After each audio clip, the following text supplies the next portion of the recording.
महागाईचा 42 महिन्यांचा उच्चांक, नेमकं काय आहेत कारणे? देशात महागाईने पुन्हा एकदा डोके वर काढले आहे आणि यावेळी तर 42 महिन्यांचा उच्चांक गाठला आहे। नेमकं काय चाललंय आणि महागाई एवढी का वाढते आहे हे समजून घेणं खूप गरजेचं आहे। मंडळी, एप्रिल 2026 मध्ये घाऊक किंमत निर्देशकांवर आधारित महागाई दर थेट 8.3% पोहोचला आहे। विशेष म्हणजे मार्च महिन्यात तर दर केवळ 3.88% होता। म्हणजेच एका महिन्यात महागाईत मोठी झेप पाहायला मिळाली आहे। महागाई एवढी वाढण्यामागे अनेक कारणे आहेत। सर्वात मोठं कारण म्हणजे पश्चिम आशियातील युद्धजन्य तणाव। या परिस्थितीमुळे जागतिक बाजारपेठेवर थेट परिणाम होत आहे। त्यातच होर्मुझ समुद्र धुनीतील तणावामुळे तेल पुरवठ्यावर परिणाम झाला आहे। त्यामुळे कच्च्या तेलाच्या किमती मोठ्या प्रमाणात वाढल्या आहेत आणि कच्चं तेल महाग झालं की त्याचा परिणाम थेट इंधन, वाहतूक आणि सर्वच वस्तूंवर होतो। धातू, रसायने आणि वस्त्रोद्योगातील उत्पादन खर्चही वाढला आहे।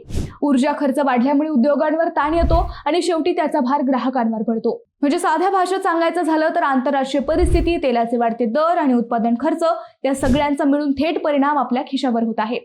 मंडळी, येत्या काळात महागाई आणखी वाढणार का की नियंत्रणात येणार याकडे सर्वांचे लक्ष लागले आहे।